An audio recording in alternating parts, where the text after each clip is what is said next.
తెలంగాణలో రాజ్యసభ ఎన్నికలకు కౌంటింగ్ మరి కాసేపట్లో ప్రారంభం కానుంది. మరికొద్ది నిమిషాల్లోనే ఫలితాలు వచ్చే అవకాశం ఉంది.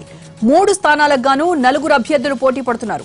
అసెంబ్లీలో మొత్తం 119 మంది సభ్యులుండగా 108 మంది ఎమ్మెల్యేలు ఓటు వేశారు. మరో 9 మంది పోలింగ్ కు దూరంగా ఉన్నారు. ఇక మరోవైపు ఇండిపెండెంట్ సభ్యుడు దొంతి మాధవరెడ్డి వ్యవహారం వివాదాస్పదమైంది.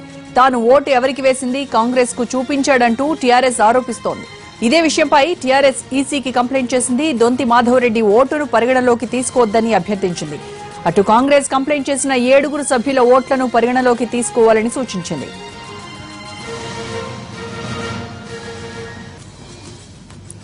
రాజ్యసభ ఎన్నికల కౌంటింగ్ వివాదాలకు సంబంధించి మరింత సమాచారం మా ప్రతినిధి మహేష్ లైవ్ లో అందిస్తారు. మహేష్, రాజ్యసభ ఎన్నికల కౌంటింగ్ ఎంతసేపట్లో ప్రారంభమవుతుంది? ఎప్పటిలోగా రిజల్ట్ వచ్చే ఛాన్స్ ఉంది? రోజా ఈరోజు ఉదయం 9 గంటలకి రాజ్యసభకు సంబంధించినటువంటి 3 స్థానాలకు, తెలంగాణ నుంచి 3 స్థానాలకు సంబంధించినటువంటి ఓటింగ్ ప్రక్రియ ప్రారంభమైంది. 4 గంటల వరకు కూడా అది కొనసాగింది. అయితే 5 గంటలకి ఓటింగ్ సంబంధించినటువంటి కౌంటింగ్ ప్రారంభం కావాల్సి ఉన్నప్పటికీ కూడా అటు టీఆర్ఎస్ ఇటు కాంగ్రెస్ సంబంధించినటువంటి ఎల్పీలు, లెజిస్లేటివ్ పార్టీలు పరస్పరం ఫిర్యాదు చేసుకున్నటువంటి నేపథ్యంలో కౌంటింగ్ సంబంధించి కొద్దిగా ఆలస్యమైంది. ప్రస్తుతం కౌంటింగ్ ప్రారంభమైంది. అయితే కాంగ్రెస్ నుంచి ఎవరైతే పార్టీ ఫిరాయించి తెలంగాణ రాష్ట్ర సమితిలో చేరారో చేరినటువంటి 7 సభ్యుల యొక్క ఓటుని పరిగణలోకి తీసుకోవద్దు. అదేవిధంగా వాళ్ళు ఎవరికైతే ఓటు వేశారో ఆ సభ్యులని, అంటే అభ్యర్థులని అనర్హులుగా ప్రకటించాలని చెప్పేసి కాంగ్రెస్ పార్టీ ఎన్నికల కమిషన్కి ఫిర్యాదు చేసింది.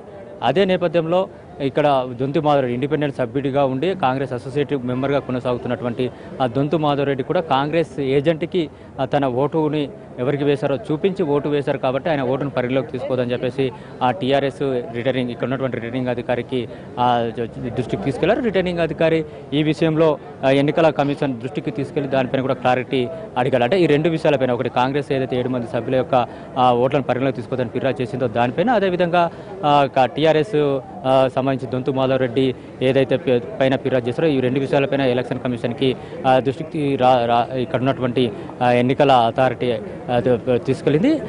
వారు క్లారిటీ ఇచ్చారు. ఏదైతే కాంగ్రెస్ నుంచి వెళ్ళి ఫిరాయించి టీఆర్ఎస్కు వెళ్ళినప్పటికీ వాళ్ళు కాంగ్రెస్ ఏజెంట్కే ఓటు చూయించి ఓటు వేశారు కాబట్టి ఆ ఓట్లను పరిగణలోకి తీసుకోవాలని చెప్పారు. అదేవిధంగా ఇండిపెండెంట్గా ఉండి కాంగ్రెస్ సంబంధించినటువంటి ఏజెంట్కి ఆ ఓటుని తనకు ఎవరికి ఓటు వేసారో చూపించారు కాబట్టి దొంతు మాధవరెడ్డికి సంబంధించినటువంటి ఓటుని పరిగణలోకి తీసుకోవద్దు అని చెప్పేసి చెప్పి కౌంటింగ్ని ప్రారంభించాలని చెప్పేసి ఎలక్షన్ కమిషన్ చెప్పింది. అయితే ఈరోజు జరిగినటువంటి ఎన్నికల్లో కనుక చూసినట్లయితే మొత్తం 119 సభ్యులు ఉన్నటువంటి తెలంగాణ శాసనసభలో 2 శాసనసభ సభ్యత్వం రద్దు కావడంతో 117 మంది సభ్యులు ఓటు హక్కును వినియోగించుకోవాల్సి ఉండే. అయితే టీడీపీకి సంబంధించినటువంటి 3 సభ్యులు, అంటే రేవంత్ రెడ్డితో కలుపుకుంటే టీడీపీకి సంబంధించినటువంటి 3 సభ్యులు, అదేవిధంగా సిపిఎం సంబంధించినటువంటి 1 సభ్యుడు, బీజేపీ సంబంధించినటువంటి 5 మంది సభ్యులు, ఈ 9 మంది సభ్యులు కూడా ఓటు వేయనటువంటి నేపథ్యంలో మొత్తం 108 మంది మాత్రమే ఓటు వేశారు. అయితే ప్రస్తుతం దొంతి మాధవరెడ్డి ఓటును కూడా పరిగణలోకి తీసుకున్నటువంటి నేపథ్యం.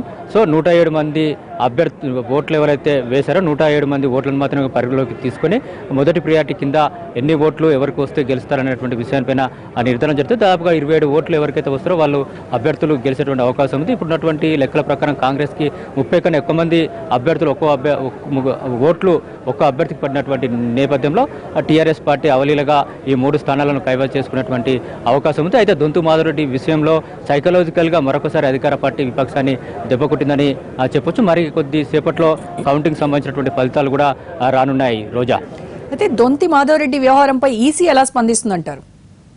అంటే రోజా ఏదైతే ఈరోజు దొంతు మాధవరెడ్డి ఓటు వేశారో అయితే నేను కాంగ్రెస్ అసోసియేట్ సభ్యునిగా కొనసాగుతున్నటువంటి నేపథ్యంలో నేను కాంగ్రెస్ పార్టీకి సంబంధించినటువంటి ఎన్నికల అథారిటీ ఏజెంట్ ఎవరైతే ఉన్నారో ఆ ఏజెంట్కి నేను నా ఓటును ఎవరికి వేశాననేటువంటి విషయాన్ని చూపెట్టాను. నేను కాంగ్రెస్ అసోసియేట్ సభ్యునిగా కొనసాగుతున్నటువంటి నేపథ్యంలో ఆ పని చేశానని చెప్పేసి దొంతు మాధవరెడ్డి మనతో మాట్లాడుతూ చెప్పారు. అయితే ఆయన ఇండిపెండెంట్ సభ్యునిగా ఉన్నటువంటి నేపథ్యంలో ఎవరికి కూడా తను ఓటు వేశారనే విషయం చూపెట్టద్దు అనేది ఎన్నికల నిబంధనల ప్రకారం రిటర్నింగ్ అధికారికి వాళ్ళు ఎన్నికల కమిషన్ తేల్చి చెప్పింది.